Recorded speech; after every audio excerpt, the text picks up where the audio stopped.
प्यारे बच्चों, आज हम लोग हिंदी में प्रेमचंद की कहानी दो बैलों की कथा पढ़ेंगे। और इस पाठ को पढ़ने से पहले लेखक के संबंध में कुछ परिचय दे देते हैं।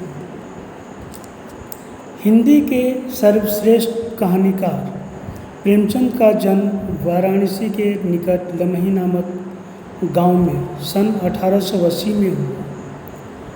उनकी आरंभिक शिक्षा गांव में ही।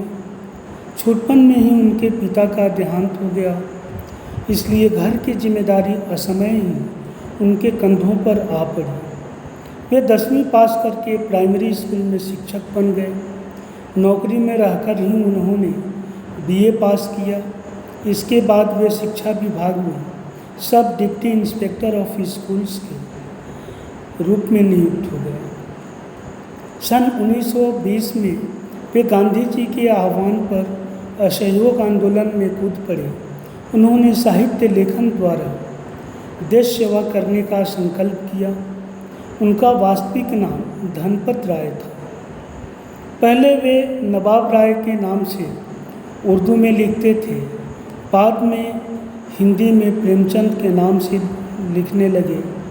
उन्होंने अपनी छापाखाना खोला तथा हंस नामक पत्रिका का संपादन किया।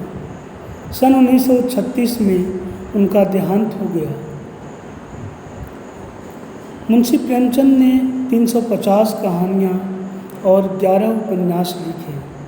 उनकी कहानियाँ मानसरोवर नाम से 8 भागों में संकलित है। उनके प्रसिद्ध उपन्यास हैं सेवा सदन, प्रेमाश्रम, रंगभूमि, निर्मला, गबन, कर्मभूमि और गोदान। करबला और प्रेम की वेदी नामक उनके 2 नाटक भी हैं। उनके द्वारा लिखित निबंध कुछ विचार और विविध प्रसंग नामक संकलनों में संकलित है। मुंशी प्रेमचंद के साहित्य का सबसे प्रमुख विषय है राष्ट्रीय जागरण और समाज सुधार। देश के प्रबल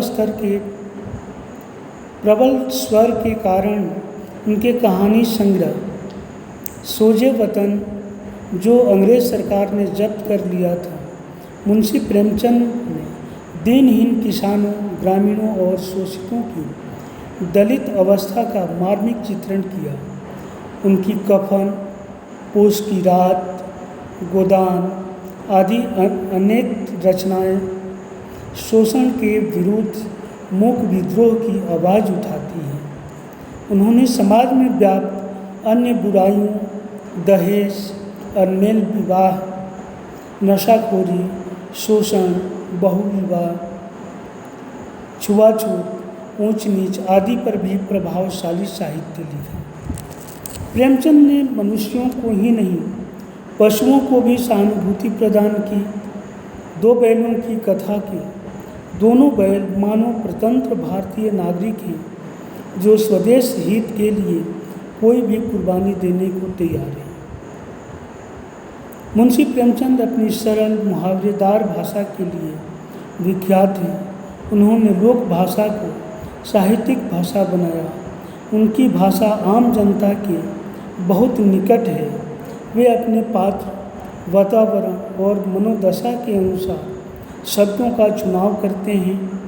वास्तव में एक व्यक्ति जिस वातावरण में अपने पद स्थान के अनुसार जिस परिस्थिति में जो भाषा बोलता है, उसी को व्याकरण के नियमों में ढालकर उन्होंने प्रस्तुत किया।